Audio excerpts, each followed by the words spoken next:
On ACC, your daily podcast on the Atlantic Coast Conference. Part of the Locked On Podcast Network, your team every day.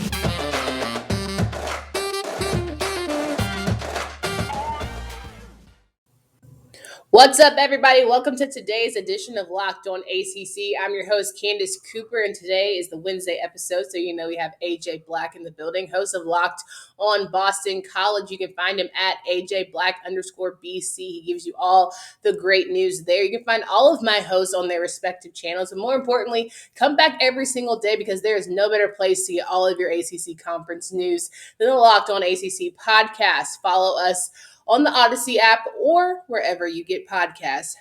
Again, joining me today, AJ Black. So good to have you. So sorry that we had to start out kind of somber, get a little, BC news. It's not that great, but it still should be a good show because you got your power rankings for us, and we're excited to reveal those. AJ, how you doing? I'm doing great. I have to say Boston College Nation themselves is pretty grim right now, and the reason, if you haven't heard, is that quarterback Phil Jurkovec broke something. They're not saying exactly what it is. It sounds like his wrist. And he is doubtful to return for the remainder of the season. So, Candace and I have talked a lot about some of the positivity around Boston College right now. That all sucked away in one game against UMass, of course, too. I know. I was going to say it's the game that was definitely going to be a gimme. It was one where we were expecting Boston College to come through, and then you see tweets going through while I was on vacation this weekend. I saw Zay Flowers got hurt, Phil Jurkovec got hurt, and then I see, I was reading BC Bulletin that I love to read from you, and you showing the picture of him and his cast, and I'm like, okay, this is a little more serious than I guess we all thought. And now confirming that he's out for the season, that's just a major blow because of how hype I was for Coach Hafley and company. Yeah, and, credit to Hafley, the one thing that Boston College fans should hold their head high up is that going into the season, there was a lot of talk about Boston College having one of the best backup quarterbacks in the conference. And Dennis Grosel, who has played and started for 2 seasons, he threw for 520 yards last year against UVA, and that was a Boston College record. He broke Matt Ryan's record doing that. Actually, Doug Flutie, excuse me. And so he has experience. He knows how to run the offense. Hafley has talked extensively about how the locker room loves him. So he's not, he's a step down from Jurkovec, but it's not like going from Phil Jurkovec to like a true freshman that has never seen the field before. So I think, expectations, some people have been like, oh, maybe BC could be Clemson this year. I don't think they're there yet, but, I still think BC could still win 8 games. I don't think that's out of the realm of possibility, especially with the way the ACC is playing this year. 100% agree. And we'll get more into Dennis. I would love to find out just again more about him and why you feel like you have the confidence in him to deliver the same way, maybe if not of the same, but close to Phil here. But you are the guy for the power rankings. And so I don't want to delay that much longer. Every week, AJ Black gives us his power rankings of the ACC from our respective football teams. We're going to go into the top 5, and I would love to go 5-1 today because it's pretty obvious who we know still sitting on top. But I would love if you start from 5, and then we get down to the best one that you think here. So, AJ, what you got for me? So this is like totally coastal heavy this week. Near the top, and which is not something I would have picked at the beginning of this year. I figured the Atlantic would have been the more powerful division, but nope.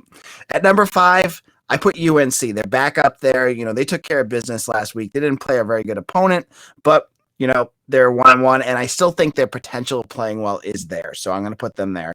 Number 4 is a team that I almost put at number 3, and I've been really impressed with is UVA. I think Brennan Armstrong is an incredible quarterback. He's doing better and better every day. Bronco Mendenhall has got that program clicking. They beat Illinois earlier last week. I think they're a good team. I thought they were a good team when they beat BC last year, but they're showing it again with some big. Go ahead. No, I'm done. Go ahead. No, I was going to say that it's funny you mentioned Carolina and Virginia in the same breath, really close to each other because they play against each other this weekend. And I'm saying, it's not a shoe-in for Carolina as hyped as people were about the team. Virginia is certainly saying that Brennan Armstrong is not playing games this year, and Bronco is really leading that team to a big one. And Coastal is always crazy. So as much as we thought Carolina would have an ease of schedule, I don't know that that's good. This might be one of the best games we see this weekend, but course, that's a Friday prediction, but here we are. Yeah, it's going to be an interesting weekend around the ACC. Some big games going on. Yeah. And then, we had our first ACC team that knocked off an SEC team, and that would be number 3 is Pitt. Yeah. They beat in the Majors Bowl, the Johnny Majors Bowl. They beat Tennessee in a game that I expected them to. They beat old Virginia Tech friend Hendon Hooker, who I always thought would be a better quarterback than either coaching staff Virginia Tech or Tennessee has led on to be. I think he's got enough that he could do some stuff, but Tennessee can't figure it out. So Pitt's my number 3. Back in, we just mentioned them. Number 2, again, surprising me, but they've only played one real game. I'm going to stick with Virginia Tech as my number 2 team right now. Really? Yeah. Okay. You know what, Candace? And this is an ACC podcast. At this point, like I would put like UVA and Pitt up there because they both have good wins now. But the rest of the conference, I was like, I don't know. Like Wake it's pulling teeth for sure. Like either teams haven't beaten anyone, like Boston College and Wake Forest, or teams that have just like had at least one giant dud, like Florida State, Louisville, Georgia Tech, Syracuse, and Duke. So, I put Virginia Tech number 2 for now. Will they be that way in 2 weeks? Probably not. But for now, we take a snippet of time here on September 14th. They're my number 2 team. I would say that their not only reason is because they allowed Middle Tennessee State, and shout out to Bailey Hockman for holding it down, put up 14 points against them, and they can only let Carolina. Well, what was it? Carolina put up 10 or 17, and I just think 10. And so for me, it's like Middle Tennessee. Is Middle Tennessee better than Carolina? Who knows? And I mean, we've compared quarterback comparisons, absolutely not. But maybe it says more about Carolina. Who knows? And I had them at number 2. And we're talking injuries with Jurkovec. They lost James Mitchell. That is a massive loss for Virginia Tech. Yeah. All ACC tight end. He's gone for the year, so that's a big loss for them. And then number 1 is Clemson. Interchangeable at this point. Yep. They didn't have to play anyone, but they'll be my number 1 for a while. And I see some things. They're getting. Clemson's going to have some battles this year. They have to play Pitt, and they have to play BC. And I don't think BC's going to beat them, but I think Pitt might be a team to watch for. They've shown that they're a tough physical team, and maybe they're the type of team that can muck it up against a team like Clemson and score enough points to win it and to shock them. So I think it's week 6 or 7 that the 2 teams play. But that could be a really fun game, and one I didn't expect early on, but it's kind of evolving that way. 100%. And then listen, 303 yards, I believe, from Kenny Pickett. Pitt playing a team that is in the SEC. Carolina, to me, if you do comparison of Coastal, right, I don't think that they've played anybody that's even sniffing at any SEC team right now. So I would say Pitt is the best team in the Coastal. And even with Miami, you struggled against Appalachian State. You struggled against Chase Bryce, who, God forbid, how do you struggle against that guy, right? So I'm just confused. Unless he said, screw Duke this entire time. He just didn't know how to secure the ball in Durham. I don't know what he had going on. But the fact that he struggled against App State tells me everything I need to know. So I think everybody's a fluke in the Coastal until you tell me otherwise. But Pitt is the only one that I felt a little bit of legitimacy for. And back to Chase Bryce, he's become like the punchline for this podcast. Poor guy, he's really 21, 22, and we've made him a punchline for almost every episode since the season started. Man, I was talking to JJ Jackson from Locked On Blue Devils yesterday, and we all know if you haven't heard the episode, you should go back and listen. At the end of the day, Chase just didn't get it done, and he can testify to that as much as anybody else. But we love the guy. We think that at the end of the day, we wish him all the best over there with the Mountaineers. But we're talking about ACC football here. We know that week 3 is going to be exciting. We've got some previews of this week 3 matchups coming up down the stretch. And if you're trying to get in on the betting action, I hope and encourage that you go to BetOnline, the fastest and easiest way to bet on all of your favorite sports, from football, basketball, boxing, right to your favorite Vegas games. Don't wait to take advantage of the amazing offers available for the 2021 season. Head to the website or use your mobile device today, sign up, and receive a 100% welcome bonus. That's double your initial deposit just for signing up. Don't forget to use promo code NFL100. It's a new updated site and interface, even more odds, props, and contests. BetOnline.ag continues to be the number one source for everything football. Please use promo code Locked On for BetOnline, your online sportsbook experts. Talking to AJ Black here from Locked On Boston College. He is here to give us our power rankings of the week. And of course, we always talk about the highs, but there is certainly some lows when it comes to ACC football. Middle of the road teams, but then there's always the bottom of the pack. So if you could give me, your bottom five, I would love to know who are you feeling like still needs some work in this bad boy. So I'm going to start with number 9? Nine. Yeah. So number 9 was like number 3 for me last week. But when you go out and you lose to Jacksonville State, you fall precipitously. And they're yo-yoing on my power rankings in week 3. And that's Florida. Like, I can't get a read on this team. I don't know what is going on. Mackenzie Milton goes out against Notre Dame, and I think we're seeing more about Notre Dame after they barely beat Toledo and barely beat Florida State. Maybe I'm seeing more of what they're like. But they go out there against Jacksonville State, and Mackenzie Milton throws for like 140 yards, I think, something like that. And that coverage that they called, I don't think, they didn't put prevent defense in. They just went, I think, like cover two on that last pass and got torched. And that is one of those plays, like, if you want to rip on a coach, that's all on him, man. Like, you gotta, there's a reason why coaches send Rob Gronkowski back there to make sure nothing happens, because even though that happened to the Patriots too, you want to make sure that doesn't happen. And Florida State lets it happen against an FCS school. And I'm not even going to get into the picture of the guy getting married, because I think the people who are ripping on that kid need to get a life. But man, listen, Tuesday episode, you guys have got to listen, because JJ, and I swear we had a whole segment about it, because we said at the end of the day, if he's playing Jacksonville State, he felt like that was going to be a dub, as he should have. He called all the family to come down to Tallahassee, and he set it up. What was he going to do? Football is not everything, and I wish people would just get a life. Yeah, be happy for the kid. They looked happy there, and it's football. Who cares? And exactly. So I saw that and I was like, oh God. So number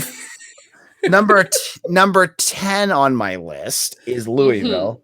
Still haven't seen anything. They lost that game against Ole Miss. They played a joke team this week, an FCS team, I think Eastern Kentucky, beat them handily, but what does that tell you? You're not going to get an answer out of that. Same thing with Georgia Tech, who come in at 12, excuse me. They beat Kennesaw State. I think they play Clemson this week. So we'll get to see what Georgia Tech made of. If Georgia Tech can sort of hang around against Clemson, okay, maybe Jeff Collins does have something there.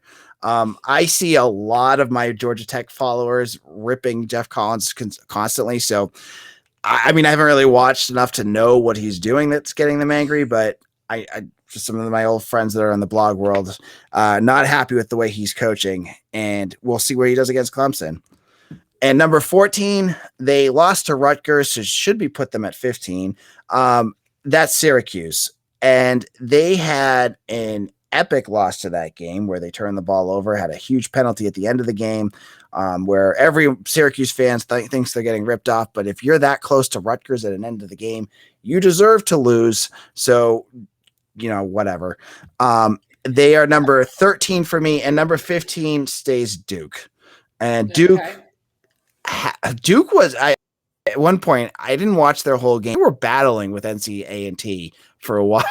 They eventually pulled away, but it was really close for a while. And so that's my bottom 5. And I have to say, even though I cover Boston College, they are like right there. They're right above Florida State. And I put them at number 8 because I still haven't seen them win anything. They looked messy as heck against UMass, a team that they were supposed to obliterate, and they did not. And so I need to see more from them. So I did not put them very high. I had them very low. So that was just a little side note to all the BC fans who probably listen to this when I retweet it tomorrow. Exactly. Now, listen, it's funny you mentioned about obliterating because a lot of people obliterated JJ Jackson when he had Coach Hafley as the worst coach in the ACC. And people, and a lot of your fans, I will say, came at his neck. And I had to, jump in a bit and say, relax, it's just a ranking, like it's all preseason. But he made a good point that now it really does show, okay, how can you take this team and turn it around?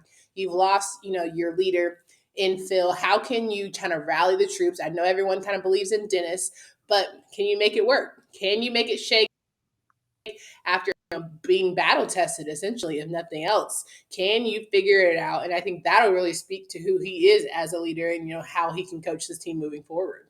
Yeah, I mean, I think this weekend against Temple, you're probably not going to see too much because Temple's Yeah. not. They're a struggling team.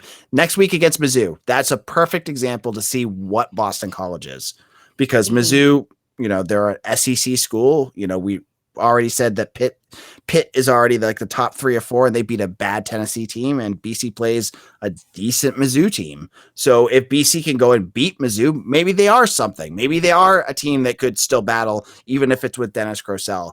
Or if they get blown out by Mizzou, then it's like, okay, so this loss of Jurkovec is a bigger deal than some people may think.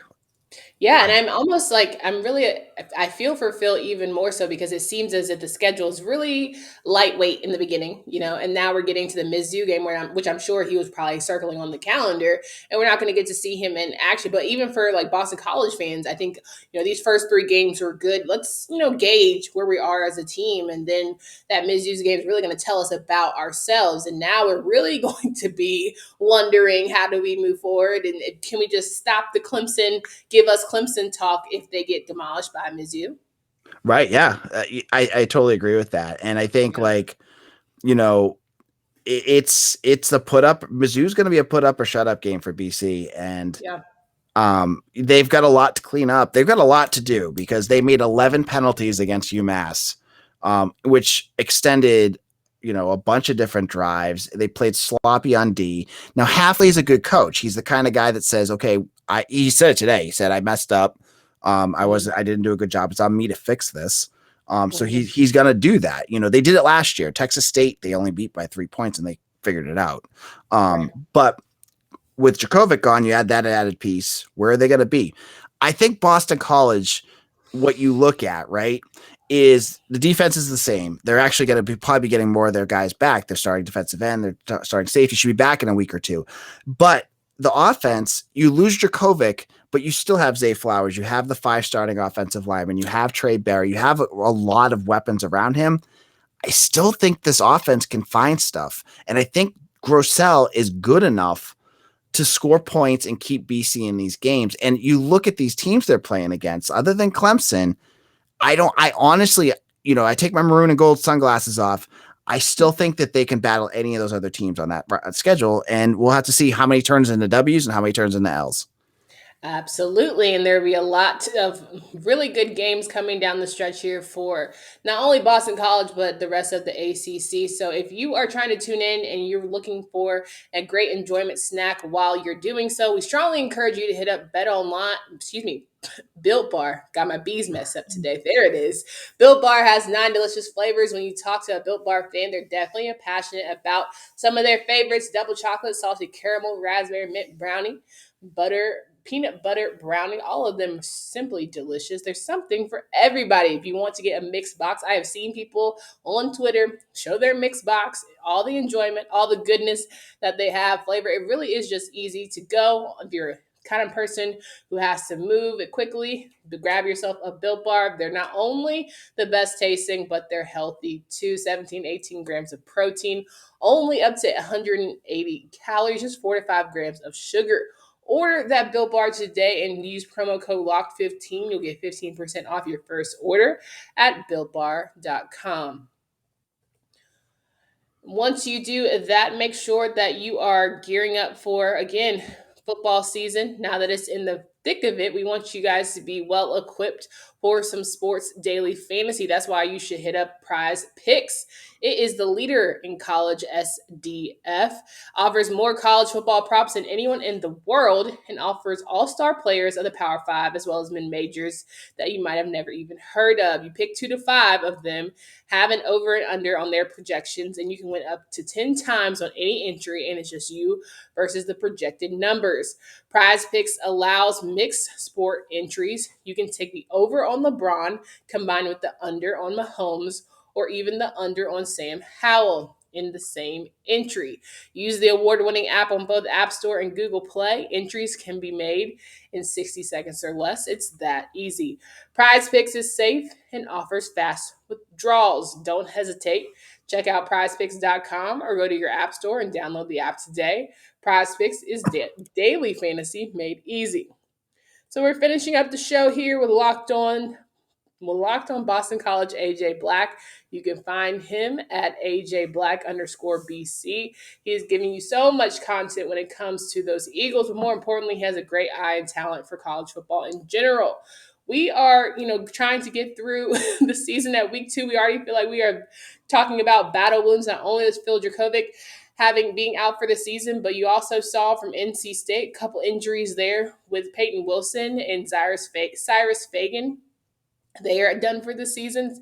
I know for sure that Payton has a shoulder injury. Not quite sure about Cyrus himself, but they are done. You mentioned Mitchell from Virginia Tech, the tight end, who will no longer be playing. And listen, you just go through, and we all know injuries happen, but it seems to shake the Atlantic Division at its core right now. And I'm just trying to see, we all talked about all year long, who is going to take down Goliath that is Clemson, and it's not looking very likely, especially after I saw Florida State and Jacksonville State. I would love your thoughts to see if there's any challengers, or is it pretty much let's just get to the ACC championship?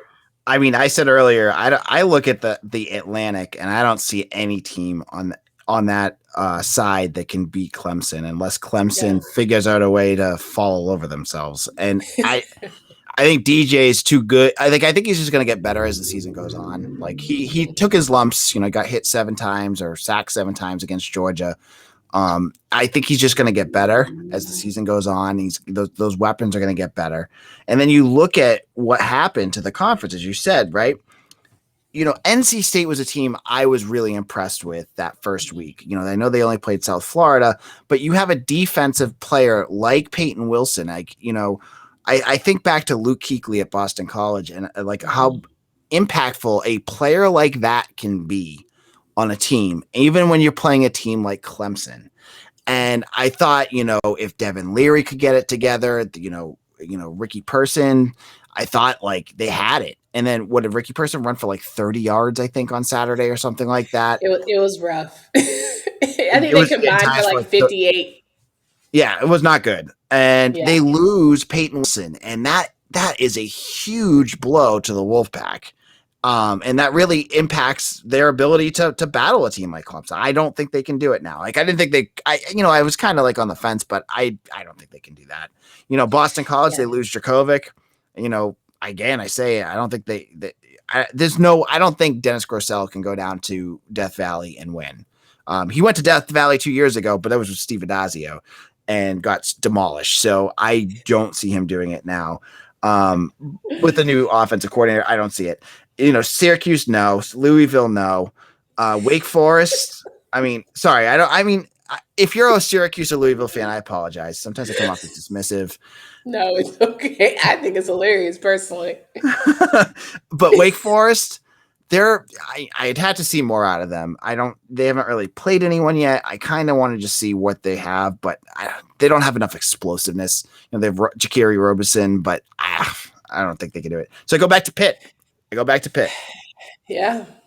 I think Pitt might be in the ACC championship against Clemson. That's a championship. If you ask me today who's going to be in the championship game, that's who I would call. Yeah, and Pitt's done everything. Pat Narduzzi hasn't shown really that he's a big game coach yet, but you get Jordan Addison out there. I like Kenny Pickett, and that defense is nasty. They have all the pieces there. Could they knock off Clemson if they catch Clemson napping?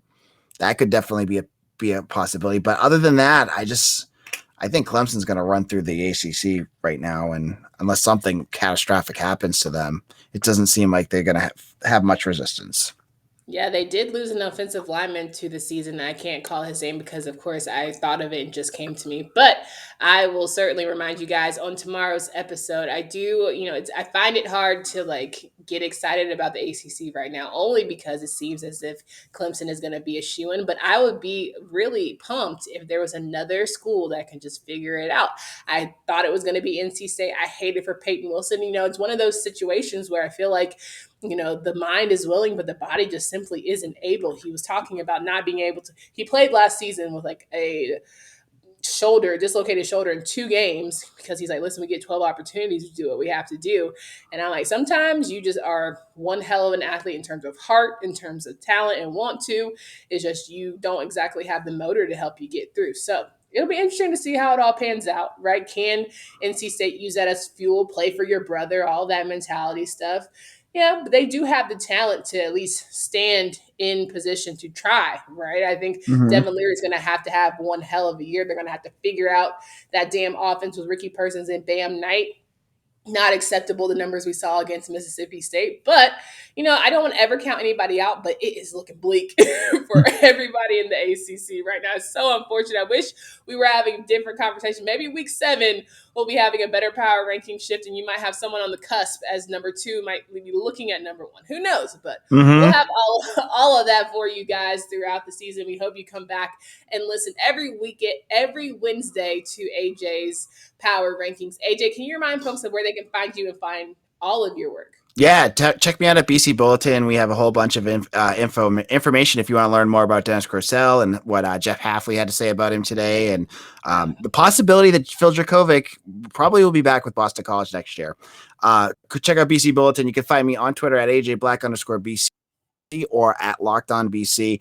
Find Locked On BC on YouTube. Hit the subscribe button on there as well. You can find me on all the socials. And I'm the host of Locked On Boston College. No doubt. Betting on all of your teams doesn't have to be a guessing game if you listen to the new Locked On Bets podcast hosted by your boy Q and handicapping expert Lee Sterling.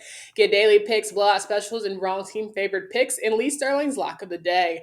Follow the Locked On Bets podcast brought to you by BetOnline AG wherever you get podcasts. For Candace Cooper and AJ Black, we hope you guys have a great hump day, great middle start of your week, and we'll see you tomorrow with Tyler Aki from Locked On Syracuse to look at week 3 in our respective schools ahead. Until next time.